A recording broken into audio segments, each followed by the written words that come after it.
Shalom Bapak Ibu yang dikasih dan mengasihi Tuhan Yesus. Mari kita datang kepadanya seperti seorang anak kecil. Kita datang dengan kerendahan hati dan jujur. Sebab kita tahu benar bahwa Allah mengetahui apa yang kita alami hari-hari ini. Bagaimana doa-doa kita. Untuk itu mari datang dan berseru hanya kepadanya.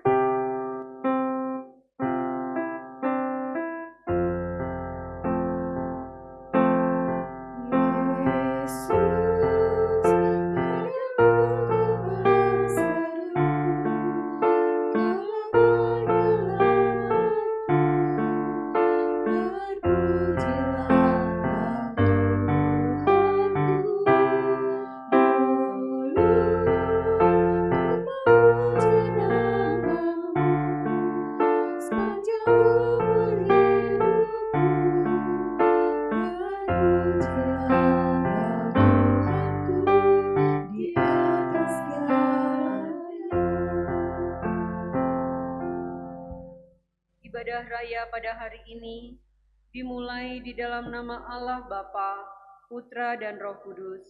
Kiranya Allah Tritunggal itu hadir dan menikmati sembah sujud kita. Amin. Kasih Allah tidak terduga di dalam kehidupan kita, selalu baru setiap hari. Mari dengan rasa syukur kita naikkan pujian kasih Allah tak terduga.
dengarkanlah firman Tuhan yang menjadi dasar ibadah kita pagi hari ini.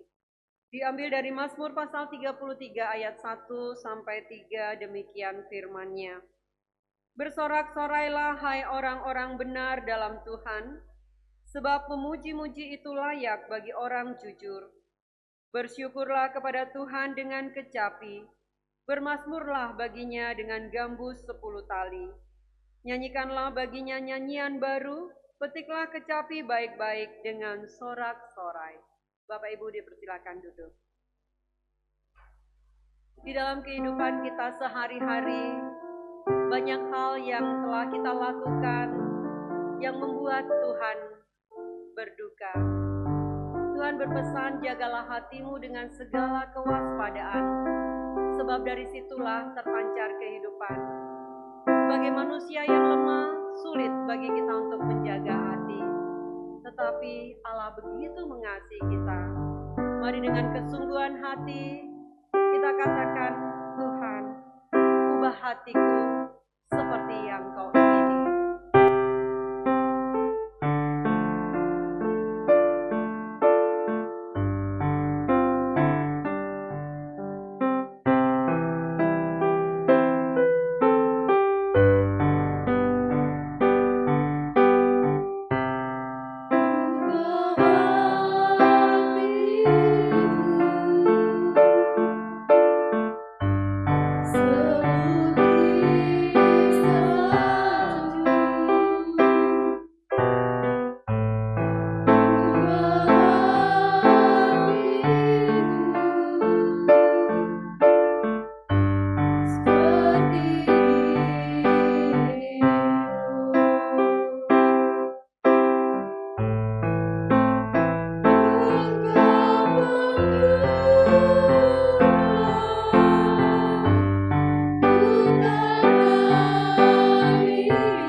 Kita merenungkan syair demi syair lagu ini, kita tersadar bahwa di dalam kehidupan kita seringkali hati kita tidak seturut dengan kehendak Tuhan.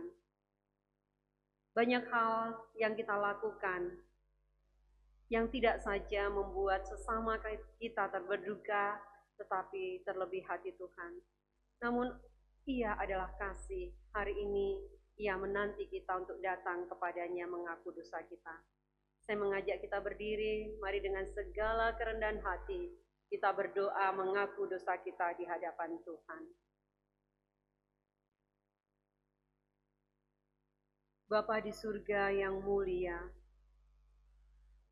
saat pagi hari ini kami datang ke hadirat-Mu yang kudus untuk mengaku segala dosa dan pelanggaran yang telah kami lakukan, baik di dalam perkataan kami, perbuatan kami, bahkan pikiran kami, baik yang kami sengaja maupun yang tidak kami sengaja. Tuhan, seringkali kami berusaha untuk menutupi segala dosa dan pelanggaran kami dengan berbagai cara kami. Namun Bapa, pagi hari ini kami sadar, bagaimanapun kami menutupi dosa kami, tetapi tidak akan ada yang tersembunyi bagi-Mu. Karena Engkau adalah Allah yang mengasihi kami, Allah yang mau kami datang dengan jujur dan tulus mengaku dosa kami di hadapan-Mu. Ampuni kami Bapa, kami yang tidak menyadari betapa besar kasih-Mu di dalam hidup kami yang sering lari dari hadirat-Mu, kami yang sering terbuai oleh kesibukan-kesibukan kami, sehingga kami lupa akan penyertaan-Mu. Bapa, kami terlalu egois dan bebal, sering membenarkan apa yang sebenarnya jahat di hadapan-Mu. Pagi ini Bapa, dengan penuh penyesalan, kami datang ke hadirat-Mu yang kudus. Kiranya Engkau mengampuni kami seturut dengan kasih setia-Mu, dan ubahlah hidup kami menjadi seturut dengan kehendak-Mu. Inilah kerinduan kami Bapa, inilah doa kami, yang kami naikkan di dalam satu nama, Yesus Kristus, Juru Selamat kami. Amin. Bapak Ibu, setiap kita yang dengan jujur dan tulus mengaku dosa di hadapan-Nya, firman Tuhan sebagai berita anugerah untuk kita semua berkata demikian. Karena begitu besar kasih Allah akan dunia ini, sehingga Ia telah mengaruniakan anaknya yang tunggal, supaya setiap orang yang percaya kepadanya tidak binasa, melainkan beroleh hidup yang kekal. Yohanes 3 ayat 16. Luar biasa kasih Tuhan di dalam hidup kita. Untuk itu kita harus selalu berpedoman pada firman-Nya. Mari bersama-sama kita membaca petunjuk hidup baru yang akan kita lakukan di dalam kehidupan kita seminggu ke depan. Kita baca mulai dari alamat firman Tuhan bersama-sama. 1, 2, 3. 1 Yohanes 4 ayat 8. Siapa yang tidak mengasihi, ia tidak mengenal Allah, sebab Allah adalah kasih. Siapa yang tidak mengasihi, ia tidak mengenal Allah, sebab Allah adalah kasih. Biarlah firman Tuhan ini menjadi pedoman di dalam hidup kita, dan kita sungguh-sungguh melakukan di dalam hidup kita. Kita akan membaca ayat emas bulan ini bersama-sama sambil kita berusaha untuk menghafalkannya. Kita baca dari alamat firman Tuhan 1, 2, 3. Yohanes 15 ayat 13. Tidak ada kasih yang lebih besar daripada kasih seorang yang memberikan nyawanya untuk sahabat-sahabatnya. Jemaat dipersilakan duduk kembali. Tidak ada kasih yang lebih besar daripada kasih seseorang yang memberikan nyawanya untuk sahabat-sahabatnya. Itulah kasih Kristus yang kita alami. Ketika kita mengalami kasih Kristus, maka kita pun harus mengasihi sesama kita. Kita disatukan di dalam kasih, di dalam iman yang sama. Kita nyanyikan bersama-sama dengan penuh sukacita, satukanlah hati kami.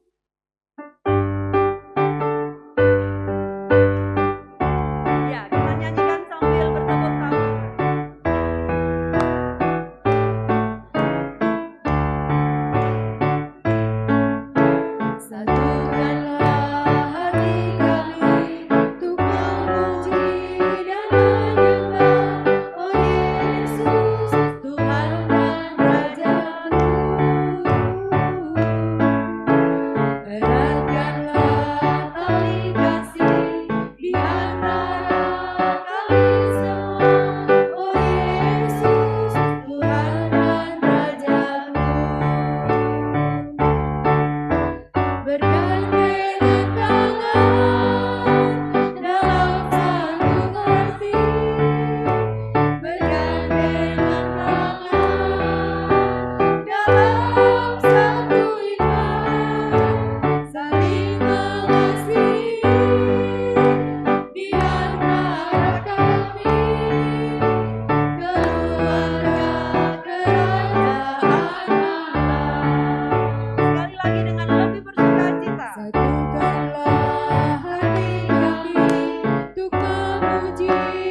Allah, saling mengasihi, saling bergandengan tangan, satu hati, satu kasih, satu iman. Kiranya Tuhan Yesus menolong kita untuk senantiasa menjaga kesatuan hati. Mari Bapak Ibu, kita nyatakan iman kita dengan bersama-sama berdiri mengikrarkan pengakuan iman rasuli yang berbunyi demikian. Aku percaya kepada Allah, Bapa yang Maha Kuasa, Khalik langit dan bumi, dan kepada Yesus Kristus, anaknya yang tunggal Tuhan kita, yang dikandung dari Roh Kudus, lahir dari anak darah Maria, yang menderita sengsara di bawah pemerintahan Pontius Pilatus, disalibkan, mati dan dikuburkan, turun ke dalam kerajaan maut. Pada hari yang ketiga, bangkit pula dari antara orang mati, naik ke surga, duduk di sebelah kanan Allah, Bapa yang Maha Kuasa. Dan dari sana ia akan datang untuk menghakimi orang yang hidup dan yang mati. Aku percaya kepada Roh Kudus, gereja yang kudus dan am, persekutuan orang kudus, pengampunan dosa, kebangkitan tubuh, dan hidup yang kekal. Amin. Jemaat dipersilakan duduk. Kita akan menaikkan doa syafaat kita kepada Tuhan, dan saat ini dengan kasih Evangelis Hana akan memimpin kita. Mari bersama-sama kita bersatu di dalam doa. Bapa di dalam kerajaan surga, Bapa yang kami puji di dalam nama Tuhan Yesus Kristus, tidak henti-hentinya kami bersyukur untuk penyertaan Tuhan yang sangat sempurna di dalam kehidupan kami. Kami boleh ada sampai saat ini semua karena sepanjang minggu ini Tuhan telah menuntun dan menyertai kami di dalam segala tugas dan tanggung jawab kami, di dalam pergumulan keluarga kami, bahkan di dalam segala hal yang kami gumulkan ya Tuhan. Dan pada pagi hari ini kami datang bersama-sama ke hadapan hadirat-Mu ya Tuhan. Kami mau membawa seluruh seru doa kami mau menyerahkan untuk program pemuridan yang ada di GKT Ampenan. Kiranya Tuhan memberkati supaya program pemuridan yang berjalan di setiap kelompok kecil, baik itu komsel maupun peer group yang ada di setiap komisi, Tuhan kiranya menolong supaya melalui kelompok-kelompok kecil ini juga kami boleh semakin bertumbuh di dalam Tuhan, boleh menjadi semakin serupa dengan Tuhan. Kami juga menyerahkan ya Tuhan untuk kebutuhan rutin gereja kami GKT Ampenan, setiap kebutuhan yang ada kiranya Tuhan cukupkan bagi kami, Tuhan menolong kami dan kami percaya Tuhan yang akan mencukupkan. Bahkan kami menyerahkan rencana besar kami untuk pembangunan gedung gereja, tetap kami serahkan ke dalam tangan-Mu Tuhan. Kami tahu ini bukan suatu pekerjaan yang mudah, yang akan memakan banyak biaya, tetapi kami percaya bahwa Tuhan dengan cara yang ajaib akan mencukupkan dan menyediakan bagi kami ya Bapa. Kami juga menyerahkan untuk pembangunan yang ada di Nusa Tenggara Barat, baik itu di kota besar sampai ke daerah-daerah, kiranya Tuhan menolong supaya pembangunan pun boleh merata sehingga boleh ada kemerataan baik itu kota sampai ke daerah-daerah. Terkhususnya di daerah-daerah terpencil yang membutuhkan pembangunan, kiranya Tuhan menolong bekerja melalui setiap pemerintah yang ada supaya boleh memperhatikan juga perkembangan di setiap daerah-daerah yang kecil. Kami juga menyerahkan ya Tuhan untuk perkembangan STT Aletheia ke dalam tangan-Mu ya Tuhan. Tuhan terus memberkati sekolah ini, Tuhan terus memberkati kampus ini ya Bapa. Terkhususnya Tuhan memberkati segenap dosen yang melayani, segenap staf karyawan, Tuhan mampukan mereka, Tuhan tolong mereka supaya setiap tugas tanggung jawab mereka boleh berjalan dengan baik. Bahkan setiap mahasiswa yang saat ini sedang studi di kampus maupun yang saat ini melayani di ladang pelayanan masing-masing, kiranya Tuhan menolong, memampukan mereka boleh menjalani masa studi, boleh menjalani masa pembentukan yang ada dengan baik ya Tuhan. Kiranya Tuhan yang terus pakai STT Aletheia lebih hebat lagi ke depannya ya Bapak. Kami juga menyerahkan untuk Bapak Ibu jemaat yang hari ini tidak bisa hadir karena dalam keadaan lemah tubuh. Kami mengingat Bu Felin yang akan menjalani operasi dalam waktu dekat. Kiranya Tuhan terus memberkati dan menolong supaya operasi boleh berjalan dengan baik. Bahkan akan ada rencana kembali ke Surabaya pun Tuhan yang menolong dan menyertai. Kami juga menyerahkan Bu Ayi ke dalam tangan-Mu Tuhan, Tuhan juga yang memberkati dalam proses kemo yang ada ya Bapa. Kami serahkan rekan-rekan kami ini ke dalam tangan-Mu, kiranya Tuhan yang tolong dan memulihkan mereka. Di dalam nama Tuhan Yesus Kristus kami berdoa dan mengucap syukur.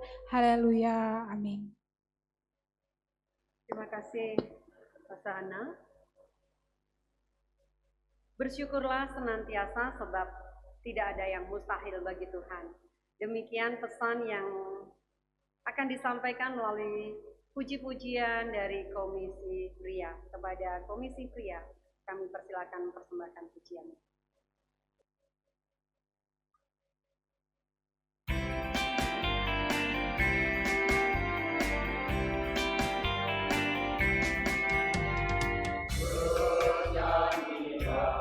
Bagi Tuhan luar, nyanyikanlah nyanyian syukur baginya. Persembahkanlah hormat dan pujian atas kemurahannya pada kita. Bernyanyilah bagi Tuhan luar, nyanyikanlah nyanyian syukur baginya. Persembahkanlah hormat dan pujian atas kemurahannya pada kita. Bersyukurlah atas segala berkat yang telah dilimpahkannya bagi kita, yang tak putus-putusnya kita terima.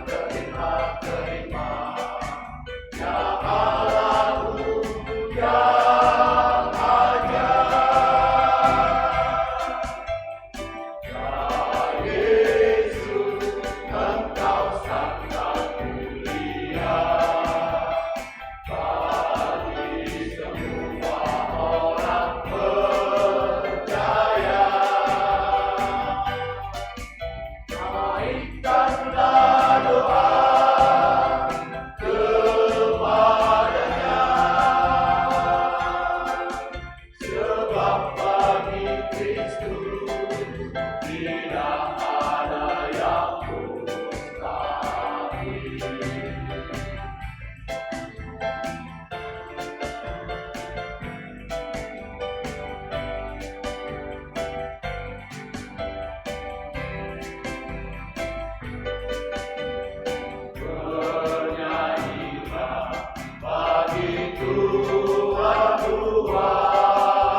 naikkanlah doa kepadanya,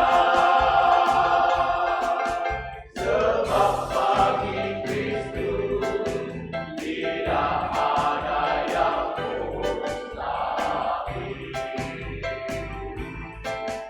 Sebab bagi Kristus tidak ada yang mustahil.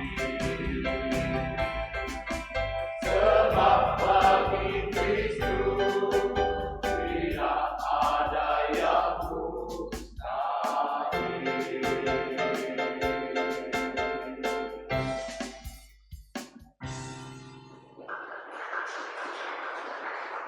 Puji pada Tuhan, persembahan pujian yang luar biasa memberkati kita semua.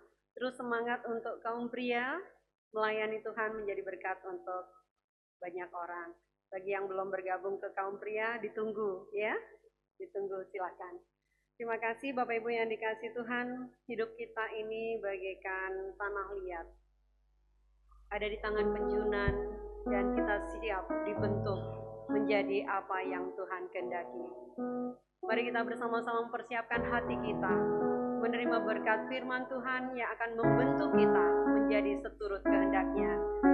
Kita nyanyikan dengan segenap hati kita, Tuhan ini hidupku, bentuklah seturut kehendak-Mu.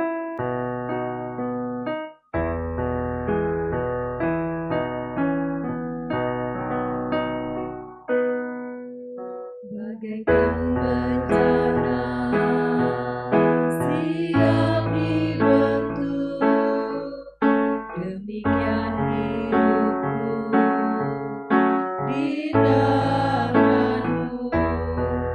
Dengan ku dapat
Ya Allah Bapa kami yang ada di dalam kerajaan surga, kami bersyukur untuk kesempatan pada pagi hari ini kami boleh bersekutu, memuji dan memuliakan nama Tuhan.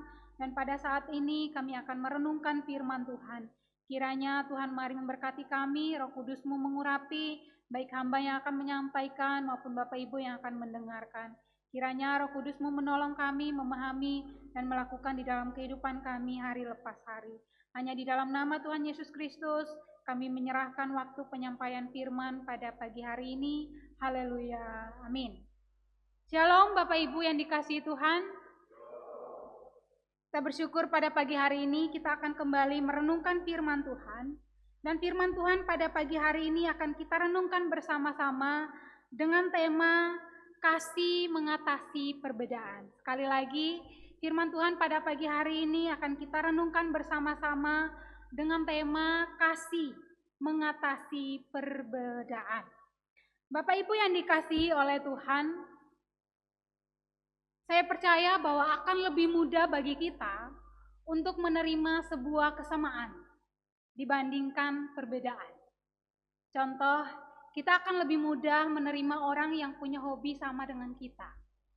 Atau kita akan mudah menerima orang yang berasal dari budaya atau tempat yang sama dengan kita, akan lebih mudah. Contoh, saya rasa akan lebih mudah bagi saya untuk menerima teman-teman yang berasal dari Kupang, yang berasal dari Timor, karena secara budaya kita itu sama. Tapi Bapak Ibu yang dikasihi oleh Tuhan, sebagai orang Kristen, sebagai orang percaya, kita itu diperintahkan untuk menerima perbedaan yang ada di dalam gereja. Saya perlu tekankan, perbedaan yang dimaksudkan di sini, ini bukan soal perbedaan agama, tapi perbedaan yang dimaksudkan adalah perbedaan dalam hal perbedaan pola pikir dan juga perbedaan budaya atau perbedaan ras, suku, dan juga perbedaan-perbedaan lainnya. Nah Bapak Ibu yang dikasihi oleh Tuhan, memang sangat tidak mudah untuk menerima sebuah perbedaan. Saya sendiri ketika awal masuk ke budaya yang berbeda, saya ketika masuk dan sekolah di SDT Aletheia, saya bertemu dengan teman-teman yang berasal dari latar belakang budaya yang berbeda, berasal dari kota yang berbeda. Jadi ketika awal bergabung dengan mereka itu saya rasa sangat sulit untuk menyesuaikan diri dan untuk bergabung bersama-sama dengan mereka. Ada satu kejadian lucu yang saya alami ketika awal masuk ke SDT Aletheia, itu adalah ketika ujian masuk ya. Jadi waktu ujian masuk itu ada beberapa tahap, mulai dari ujian, kalau saya tidak salah waktu itu psikologi, psikotes, dan juga beberapa ujian lainnya. Dan di dalam tahap-tahap ujian ini, satu bagian itu dikasih waktu 15 menit. Dan saat itu untuk kerja psikologi, saya itu tidak selesai di menit ke-15. Kemudian Bapak atau dosen yang menjaga kami saat itu, dia ambil kertas saya, kemudian dia ngomong, saya ambil kertasnya ya, nanti tak kembalikan lagi. Sekali lagi dia ngomong, saya ambil kertasnya ya, nanti tak kembalikan lagi. Nah, waktu dia ambil kertasnya, kemudian dia ngomong kalimat, nanti tak kembalikan lagi. Yang ada di pikiran saya, yang ada di pemahaman saya adalah, nanti saya nggak kembalikan lagi. Padahal menurut orang Jawa, kata tak itu berarti saya ya. Tapi saya yang saat itu berasal dari Kupang, berasal dari Timur, masuk ke lingkungan orang-orang Jawa itu tidak paham kata itu. Sehingga ada kesalahpahamannya. Kemudian Bapak itu katakan, nanti tak kembalikan lagi. Saya juga keras ya, tapi saya belum selesai. Tapi Bapak itu kemudian jelaskan, ya nanti saya kembalikan. Tidak ada sedikit kesalahpahaman di situ ya. Kemudian ada kisah kedua, saya gabung ke pelayanan vokal group. Jadi di kampus itu ada beberapa ekstrakurikuler, saya ambil yang bagian vokal group. Jadi di vokal group ini kami akan melayani ke gereja-gereja di setiap weekend. Nah suatu ketika di masa-masa Imlek seperti ini, kami itu dapat tugas nyanyi lagu bahasa Mandarin. Wah, ini tantangan baru bagi saya. Tidak pernah lihat tulisan Mandarin seperti apa. Tiba-tiba disuruh harus bisa baca, harus bisa hafal dalam waktu yang dekat ya. Wah, itu tantangan berat bagi saya. Saya coba diajarkan cara baca, pengucapan, saya mencoba untuk hafal. Selain hafal kata Mandarin ini, saya juga harus hafal tariannya. Wah, waktu itu sulit sekali ya, menyimbangkan antara dua hal ini. Dan ketika hari H untuk gladi bersih, saya itu tidak berhasil. Saya ingat waktu itu saya ditegur ya, bukan marah ya, tapi ditegur cukup keras sama dosen musik. Beliau katakan, harusnya kamu usaha lebih keras lagi, karena kamu tidak paham bidang ini, harusnya kamu usaha lebih lagi dalam bidang ini. Waktu saya sempat sampai nangis baper gitu ya. Tapi ini salah satu hal yang saya alami ketika berusaha menyesuaikan diri dengan budaya yang berbeda, dengan hal yang selama ini berbeda dengan kehidupan saya. Dan saya sadar bahwa memang menerima sebuah perbedaan itu bukan suatu hal yang mudah. Nah, Bapak Ibu yang saat ini sudah menikah, yang saat ini sama pasangannya, yang tidak sama pasangannya boleh lihat ke arah saya. Tapi Bapak Ibu yang sama pasangannya boleh dilihat pasangannya, kemudian diingat apa kesamaan yang Bapak Ibu itu miliki sama pasangannya. Lebih banyak samanya atau lebih banyak bedanya. Mungkin ada yang suka makan, ada yang enggak suka. Ada yang suka ngomong, ada yang ngomongnya dikit aja. Atau ada yang suka tidur, ada yang enggak. Ada banyak perbedaan Bapak Ibu yang Bapak Ibu itu bisa temukan di pasangan Bapak Ibu saat ini. Tapi kenapa Bapak Ibu itu memutuskan untuk menerima dan bersatu dalam pernikahan, bahkan hidup bersama sampai saat ini? Apa satu alasannya kira-kira? Karena cinta. Karena cinta atau kasih itu yang buat Bapak Ibu itu sanggup menerima perbedaan yang mungkin awalnya itu sulit untuk diterima, tapi berusaha diterima dan dijalani bahkan sampai hari ini. Nah Bapak Ibu yang dikasih oleh Tuhan, hari ini kita akan melihat bersama-sama nasihat dari firman Tuhan bagi kita anggota gereja yang hidup di dalam keberagaman. GKT Ampenan hari ini bukan hanya isi orang-orang Jawa, bukan hanya isi orang-orang dari Timor, dari Medan, Sumatera, tapi berisi berbagai macam orang dari berbagai budaya dan berbagai tempat. Nah di dalam keberagaman seperti ini, seringkali itu kalau tidak bisa kita atasi dengan baik, bisa juga terjadi pertikaian dan juga bahkan berakhir pada perpecahan. Karena itu saya mengajak mari bersama-sama kita akan melihat pesan firman Tuhan di dalam pertama Korintus 12 ayat yang ke-12 sampai ayat yang ke-13. Pertama Korintus 12 ayat yang ke-12 sampai ayat yang ke-13. Kita akan baca bersama-sama di hitungan yang ketiga. Dengan perikop banyak anggota tetapi satu tubuh. 1, 2, 3. Karena sama seperti tubuh itu satu dan anggota-anggotanya banyak dan segala anggota itu sekalipun banyak merupakan satu tubuh. Demikian pula Kristus. Sebab dalam satu roh kita semua, baik orang Yahudi maupun orang Yunani, baik budak maupun orang merdeka, telah dibaptis menjadi satu tubuh dan kita semua diberi minum dari satu roh. Demikian firman Tuhan. Nanti dalam pembahasan akan ada keterkaitan dengan ayat-ayat selanjutnya. Namun karena waktu kita akan baca 2 ayat ini. Nah Bapak Ibu yang dikasihi oleh Tuhan, kondisi jemaat di Korintus pada saat itu kurang lebih sama dengan kondisi kita pada saat ini. Kota Korintus adalah kota yang besar, pusat kota pada saat itu, sehingga orang-orang yang berasal dari daerah-daerah sekitar itu datang dan bekerja di tempat itu. Dan mereka kemudian bergabung di satu tempat. Mereka bisa saja datang ke gereja yang sama, salah satunya adalah bergabung dalam jemaat di Korintus. Ketika mereka bergabung dalam jemaat itu, mereka berasal dari budaya dan tempat yang sangat-sangat beragam. Ada beberapa perbedaan atau keberagaman yang terdapat di dalam jemaat pada saat itu. Yang pertama adalah soal suku dan juga budaya. Alkitab hanya menyebutkan dua suku ya, yaitu Yahudi dan juga Yunani. Karena memang pada masa itu dua suku yang sangat kuat yang menguasai kehidupan yang ada di Korintus pada saat itu. Paulus ingin mau menggambarkan bahwa saat itu orang-orang Yahudi dan juga orang-orang Yunani itu hidup bersama di tengah perbedaan yang mereka miliki. Ada banyak hal yang membedakan dua suku ini ya. Yang pertama itu adalah cara berpikir mereka. Orang-orang Yahudi itu adalah orang-orang yang sangat pegang teguh terhadap Taurat. Bagi mereka hal apapun yang kita bicarakan, selagi itu tidak sesuai dengan isi Taurat, itu adalah salah. Sedangkan bagi orang Yahudi, mereka menerima Taurat, tapi bagi mereka, orang Yunani, tapi bagi mereka, selagi Taurat itu tidak masuk di logika, itu akan sulit bagi mereka untuk terima. Contoh, ketika mereka mendengar kisah tentang kelahiran Yesus Kristus, mati kemudian bangkit lagi. Bagi mereka itu tuh tidak masuk logika. Orang mati kok bisa bangkit lagi?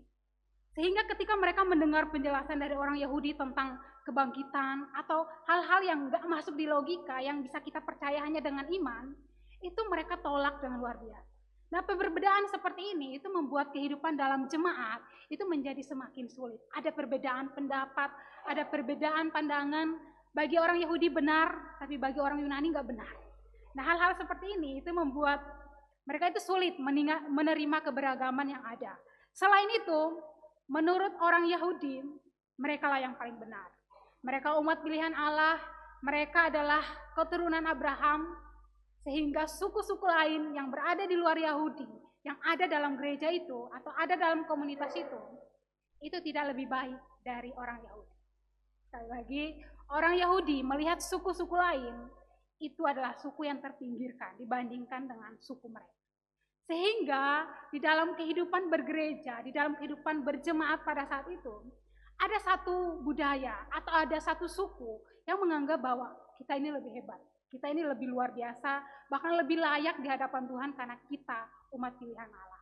Bahkan mereka itu tidak segan-segan menganggap suku lain itu sebagai suku yang kafir, suku yang tidak berkenan di hadapan Tuhan. Seperti ketika mereka menganggap orang Samaria. Orang Samaria itu tidak ada artinya. Kemudian ada perbedaan lain selain suku budaya. Juga ada perbedaan sosial. Kita perhatikan di ayat yang kedua.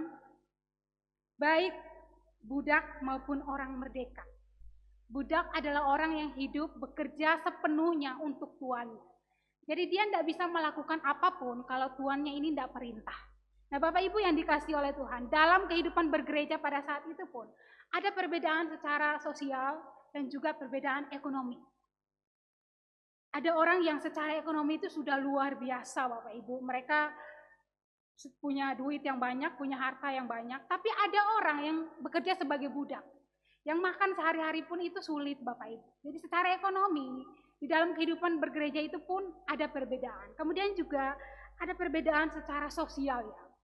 Bagi para budak, mereka ini para upahannya, yang kalau hadir dalam kumpulan berjemaat, itu tentu ada rasa minder.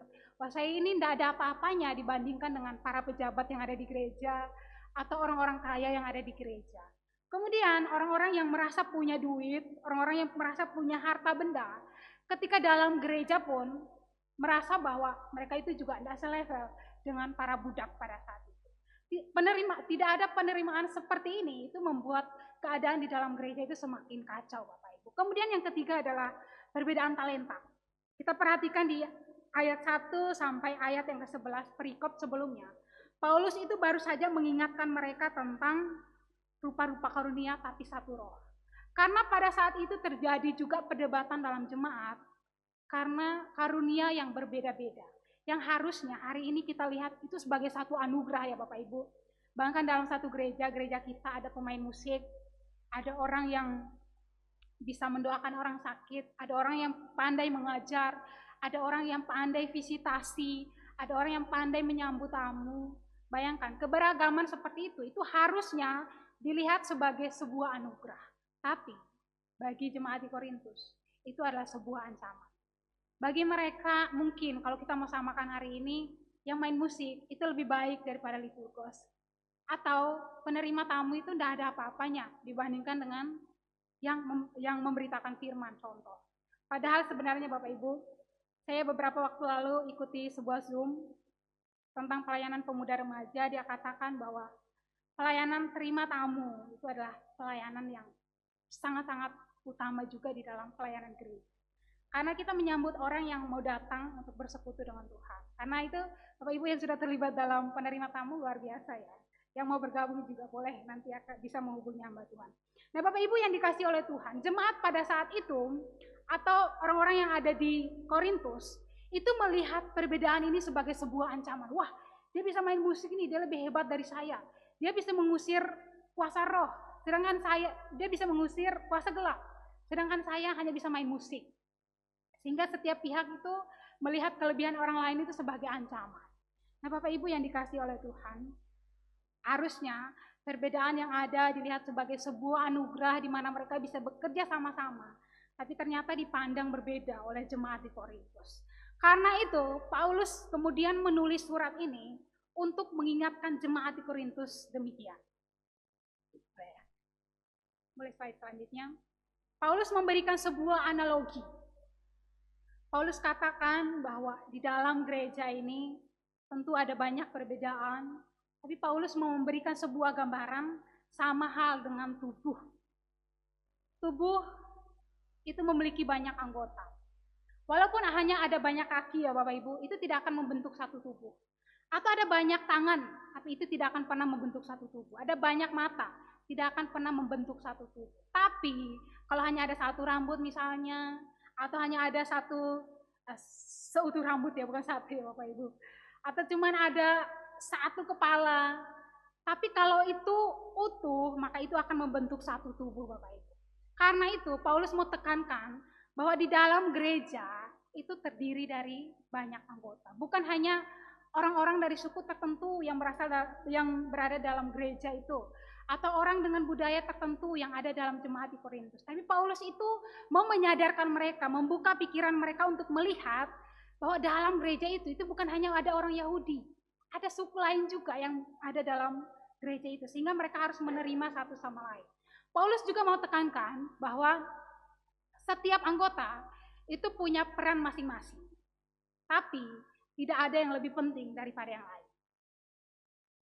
Paulus bahkan memberikan gambaran mata tidak bisa katakan bahwa dia itu lebih penting daripada tangan. Atau kaki tidak bisa mengatakan bahwa dia itu lebih penting daripada gigi misalnya. Tidak ya, semua itu penting dengan fungsi dan juga perannya masing-masing. Bapak Ibu yang dikasih oleh Tuhan, apa yang mau Paulus ajarkan di dalam dua analogi ini? Yang pertama, Paulus itu mau menekankan kepada kita, baik itu kepada jemaat di Korintus pada saat itu, maupun kita orang percaya hari ini, untuk kita itu mau sadar dan menerima bahwa dalam gereja itu ada keberagaman. Walaupun gereja kita ini berasal dari latar belakang Tionghoa, tetapi hari ini kita juga mau belajar menerima juga bahwa di dalam gereja ini terdapat banyak budaya, terdapat orang dari berbagai suku yang harus kita terima. Nah Bapak Ibu yang dikasihi oleh Tuhan, mungkin akan lebih mudah Bapak Ibu kalau sesama gitu ya, kita menerima orang-orang yang sama dengan kita. Tetapi panggilan sebagai sebuah gereja itu bukan demikian. Gereja itu berisi orang dari berbagai tempat, berbagai perbedaan yang hadir untuk melayani Tuhan bersama-sama. Bapak Ibu yang dikasihi oleh Tuhan, saya punya teman-teman yang luar biasa, teman-teman seangkatan. Ketika awal masuk kuliah, seperti yang saya ceritakan di awal, saya itu sempat merasa sulit sekali menyesuaikan diri dengan teman-teman.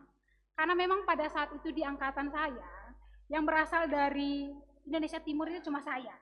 Yang lain itu berasal dari Jawa, ada yang berasal dari Lombok juga, ada yang berasal dari Kalimantan, yang kebanyakan rata-rata itu orang Chinese. Saya selama di NTT, teman-teman saya orang Timor, tidak pernah bergaul atau tidak pernah hubungan dekat dengan orang-orang, bahkan orang-orang Chinese, itu tidak pernah sama sekali. Tapi ketika masuk dalam komunitas ini Bapak Ibu, saya itu bertemu dengan teman-teman dari berbagai macam tempat, yang lebih banyaknya adalah orang-orang Chinese. Saya itu awalnya sempat sangat-sangat sulit menyesuaikan diri, sempat juga ada perasaan minder gitu ya. Wah, selama ini saya kumpul dengan orang-orang Timur ya secara looks itu sama, warna kulit, jenis rambut itu sama. Tapi saat ini saya berkumpul dengan teman-teman yang secara penampilan itu berbeda dengan saya. Awalnya itu sempat merasa seperti itu ya. Tapi luar biasa Bapak Ibu, dengan berjalannya waktu, kurang lebih berjalan 1 bulan, itu semakin dekat satu sama lain, semakin akrab, bahkan kita itu udah merasa seperti saudara. Bahkan hari ini kami itu bisa saling kontak-kontakan, bisa saling ngobrol, bahkan bisa saling bertemu dan berbagi cerita. Hal yang awalnya menurut saya sangat sulit untuk menerima perbedaan, itu ternyata dengan berjalannya waktu, saya itu bisa menerima itu. Jadi Bapak Ibu yang dikasih oleh Tuhan, menerima keberagaman, itu tentu bukan suatu hal yang mudah. Di dalam gereja kita ada banyak karakter orang, ada banyak orang dari latar belakang budaya yang berbeda-beda. Sehingga dalam menghadapi satu masalah itu tentunya berbeda-beda. Nah, bagaimana cara kita adalah menghadapi itu dengan kasih. Kasihlah yang akan memampukan kita menerima setiap perbedaan yang ada di dalam gereja. Kemudian yang kedua, kita juga melihat atau mempelajari bersama-sama bahwa semua anggota gereja atau semua jemaat saat ini itu memiliki kedudukan yang sama di hadapan Tuhan. Sekali lagi, semua anggota jemaat itu punya kedudukan yang sama di hadapan Tuhan. Nah, salah satu hal yang memicu perdebatan atau pertikaian di jemaat di Korintus adalah karena ada pihak yang merasa bahwa dia itu lebih baik di hadapan Tuhan. Ada pihak yang merasa bahwa sukunya atau kaumnya itu lebih layak di hadapan Tuhan. Sehingga dia menolak suku-suku yang lain. Maka hari ini kita mau melihat bersama-sama Bapak Ibu bahwa semua orang Paulus ajarkan itu sama di hadapan Tuhan. Semua itu penting di hadapan Tuhan. Kemudian kita juga melihat bersama-sama bahwa dalam jemaat itu ada orang kaya dan juga ada orang miskin. Bapak Ibu yang dikasihi oleh Tuhan, kita hidup bersama di gereja ini tentunya dengan punya latar belakang ekonomi, punya latar belakang sosial yang berbeda-beda. Mungkin ada sesama kita yang cara ekonomi itu luar biasa, jauh di atas kita. Atau ada orang yang mungkin punya ekonomi yang serba pas-pasan. Nah, dua orang ini atau dua kelompok orang ini, kita yang punya harta lebih luar biasa. Di dalam anggota ketika berkumpul dengan sesama, kita juga tidak boleh merasa bahwa kita lebih wow, kita lebih hebat, kita lebih luar biasa. Tapi juga ada nasihat lain. Pihak yang secara ekonomi, sosial, kita itu merasa di bawah. Kita juga tidak boleh menganggap bahwa saya ini tidak layak berada dalam persekutuan ini.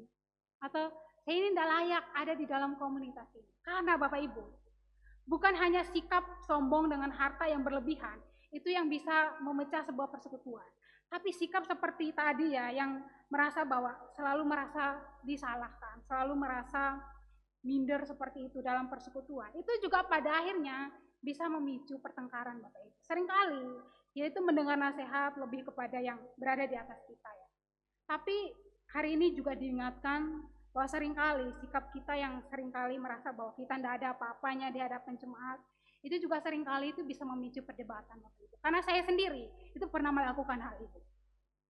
Saya ingat dulu ketika awal-awal masuk kuliah, masuk SMP, saya itu pindah sekolah di kota lain, kota yang lebih besar. Ketika masuk ke sekolah itu, saya sekolah di salah satu sekolah Kristen. Kemudian saya bergabung di satu gereja yang sangat besar di Alor, gereja paling besar di Alor dengan jemaat ribuan ya Bapak Ibu. Ketika masuk ke situ, saya bergabung ke komunitas remaja. Ketika bergabung ke komunitas remaja, saya rasa saya itu tidak diterima. Itu yang saya rasa ya Bapak Ibu. Saya tidak diterima karena memang satu-satunya orang di dalam komunitas itu yang berasal dari sekolah Kristen tadi itu adalah saya. Jadi saya sendiri yang berasal dari sekolah lain yang masuk ke dalam komunitas itu, yang rata-rata anak-anaknya itu berasal dari satu sekolah. Jadi saat ini ketika melihat anak-anak remaja yang sulit bergabung dalam komunitas itu, saya kurang lebih merasakan ya, karena saya dulu juga rasa seperti itu. Masuk ke dalam komunitas itu minggu pertama, minggu kedua itu beratnya luar biasa. Karena saat itu anak remaja ya, jadi mau mendekatkan diri kepada teman-teman lain itu sangat-sangat sulit. Minder, kemudian gengsi juga, tidak tahu memulai seperti apa. Tapi saya tidak tahu kenapa satu hal saya tanamkan dalam pikiran saya yang salah pada saat itu. Saya berpikir bahwa teman-teman saya itu tidak mau menerima saya. Teman-teman saya itu tidak mau welcome sama saya. Dan itu yang saya tanamkan di pikiran saya.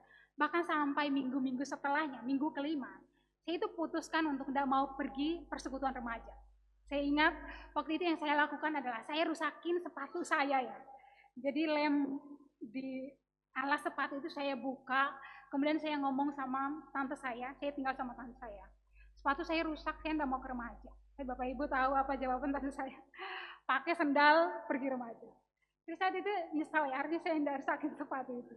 Saya pakai sendal kemudian pergi ke remaja.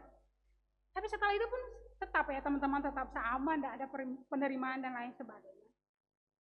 Tapi kemudian mama saya ingatkan saya ya, tante saya ingatkan saya bahwa kalau kamu berharap orang terus terima kamu, kemudian kamu tidak datang ke persekutuan itu, yang rugi itu kamu. Jadi datang terus mau orang terima, nggak terima, datang masuk dalam persekutuan itu. Dengan berjalannya waktu Bapak Ibu, akhirnya teman-teman itu juga sesama anak remaja, itu kita mulai saling mengenal satu sama lain, saling menerima, bahkan pada akhirnya menjadi teman yang sangat-sangat akrab. Makanya awal tadi kenapa saya itu memandang rendah persekutuan itu, memandang buruk persekutuan itu. Karena sudah ada pandangan negatif yang saya tanamkan dalam diri, ada anggapan bahwa saya itu tidak hebat sama dengan teman-teman saya itu beda dengan teman-teman saya. Dan pikiran ini itu yang membuat saya memandang persekutuan itu sebagai persekutuan yang buruk. Padahal tidaklah demikian. Dengan berjalannya waktu, saya mulai menyadari bahwa saya sama pentingnya dengan teman-teman saya sama berharganya dengan teman-teman saya, dan membuat saya bertumbuh di dalam persekutuan itu. Nah, Bapak Ibu yang dikasihi oleh Tuhan, perasaan seperti ini juga harus kita atasi dengan baik Bapak Ibu. Bukan hanya dari pihak kalangan atas, tapi kita yang hidup secara sederhana pun belajar. Ketika dalam persekutuan, kita belajar menyadari bahwa kita itu sama. Kita sama berharganya. Kita itu sama dikasihinya sama Tuhan. Kita mau melihat bersama-sama apa hal kesamaan di antara kita ya. Paulus itu mengatakan bahwa di antara perbedaan-perbedaan yang ada, kita itu satu di dalam tubuh Kristus, bahkan kita semua diberi minum dari satu roh. Atau dengan kata lain, kita itu menerima penebusan yang sama. Yesus Kristus mati di atas kayu salib, dengan harga yang sangat mahal, itu untuk menebus kita semua dengan harga yang sama ya. Orang kaya ditebus dengan harga yang sama, orang miskin ditebus dengan harga yang sama, orang pintar, orang yang nggak ada selain orang pintar ya, semua orang pintar ya Bapak Ibu. Tapi semua orang dengan kedudukan yang berbeda-beda, itu ditebus dengan harga yang sama. Maka kalau hari ini kita yang punya harta lebih berlimpah, kita katakan, oh dia itu enggak ada apa-apanya, dia itu enggak sama berharganya sama saya. Maka lihat, Yesus mati di atas kayu salib membayar dengan harga yang sama. Orang kaya, orang miskin dibayar dengan harga yang sama di hadapan Tuhan. Karena itu enggak ada yang membedakan. Nah, Bapak Ibu yang dikasihi oleh Tuhan, Paulus juga kemudian menggambarkan di tengah keberagaman yang ada, kita itu satu di dalam tubuh Kristus. Nah, Bapak Ibu, mari kita belajar bersama-sama menerima keberagaman yang ada di dalam gereja. Kita belajar bersama-sama menerima orang yang jauh di atas kita, atau menerima orang yang jauh di bawah kita. Kita belajar menerima itu bersama-sama. Kalau sulit, Bapak Ibu, mari kita melihat bagaimana cara Allah itu menerima kita kembali. Bapak Ibu yang dikasihi oleh Tuhan, oleh slide selanjutnya, kalau kita melihat bagaimana cara Allah itu menerima kita kembali, itu satu hal yang sangat-sangat luar biasa. Allah ketika menerima kita, itu tidak ada satu hal pun yang sama antara kita dengan Allah ya Bapak Ibu, secara karakter. Tidak ada satu hal pun yang sama. Allah kudus luar biasa. Kita itu sudah rusak akibat dosa. Tapi di dalam perbedaan yang sangat luar biasa yang seharusnya tidak layak untuk Allah terima, itu Allah mau terima kita diterima dan dipulihkan oleh Allah. Jadi Bapak Ibu yang dikasih oleh Tuhan, ketika mulai sulit untuk menerima perbedaan yang ada di dalam komunitas bergereja, ketika mulai sulit menerima perbedaan pendapat, mulai sulit menerima perbedaan budaya dan lain sebagainya, mari melihat cara Allah menerima saya. Allah menerima saya dengan luar biasa. Saya mau belajar menerima sesama saya. Allah menerima saya dengan sangat luar biasa. Saya juga mau menerima sesama saya. Kiranya Tuhan menolong kita Bapak Ibu hidup di dalam keberagaman di gereja ini. Ada banyak perbedaan, tapi mari kita belajar untuk menerima satu sama lain seperti Kristus menerima kita. Mari kita berdoa. Bapa di dalam kerajaan surga, kami bersyukur karena Tuhan boleh mempersatukan kami di GKT Ampenan. Kami yang berasal dari suku budaya yang berbeda-beda, tetapi telah Tuhan panggil dan Tuhan satukan di tempat ini. Dan kami menyadari ya Tuhan, sebagai manusia yang berdosa, seringkali perbedaan yang ada juga membuat kami bertikai satu sama lain. Tetapi pada pagi hari ini, firman Tuhan-Mu kiranya menolong kami, menyadarkan kami, bahwa walaupun berbeda-beda, tetapi kami satu di dalam tubuh Kristus. Karena itu ketika kami sulit menerima sesama kami, menerima perbedaan yang ada di sekitar kami, tolong kami, arahkan kami untuk melihat bagaimana Allah menerima kami dengan begitu luar biasa. Demikian juga kami mau belajar untuk menerima sesama kami. Terima kasih ya Tuhan, di dalam nama Tuhan Yesus Kristus, kami berdoa dan mengucapkan syukur. Haleluya. Amin. Puji pada Tuhan, kita sudah diberkati melalui firman Tuhan. Dan saatnya kita akan menaikkan rasa syukur kita kepada Tuhan dengan segenap hati kita, dengan didasari firman Tuhan dari Kisah Para Rasul 20 ayat 35. Dalam segala sesuatu telah kuberikan contoh kepada kamu, bahwa dengan bekerja keras begini kita harus membantu orang-orang yang lemah dan harus mengingat perkataan Tuhan Yesus. Sebab ia sendiri telah mengatakan, lebih berbahagia memberi daripada menerima. Bapak Ibu yang dikasih dan mengasihi Tuhan, mari dengan penuh sukacita dan rasa syukur, kita berikan persembahan kita kepada Tuhan sambil menyanyikan lagu, Sungguh ku bangga Bapa memiliki Allah seperti Engkau.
Bapa yang Maha Kasih, yang kami sembah di dalam nama Yesus Kristus.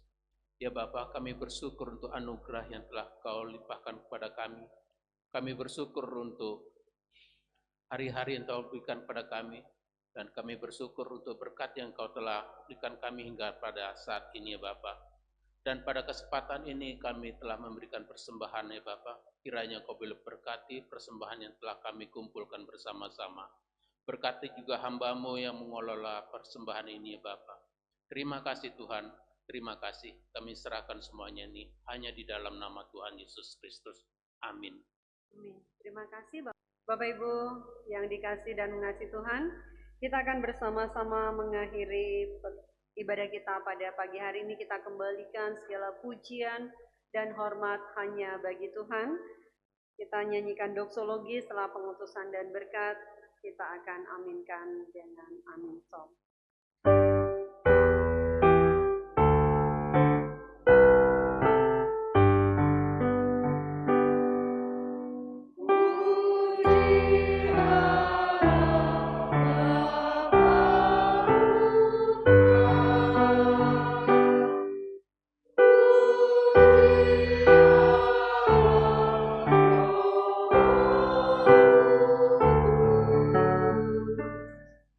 Good.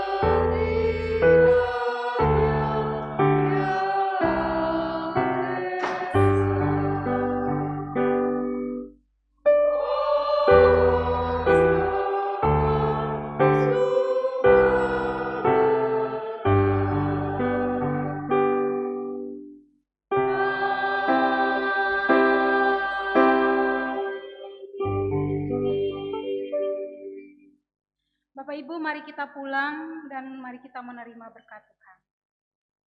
Tuhan memberkati engkau dan melindungi engkau. Tuhan menyinari engkau dengan wajah-Nya dan memberi engkau kasih karunia. Tuhan menghadapkan wajah-Nya kepadamu dan memberi engkau damai sejahtera. Amin.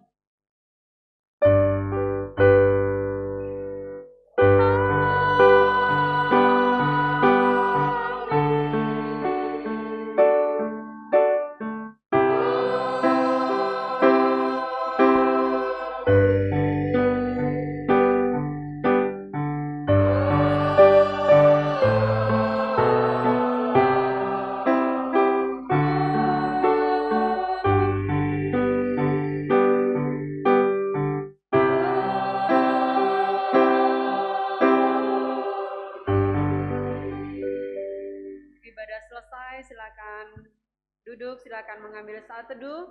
Selamat hari Minggu, Tuhan Yesus memberkati.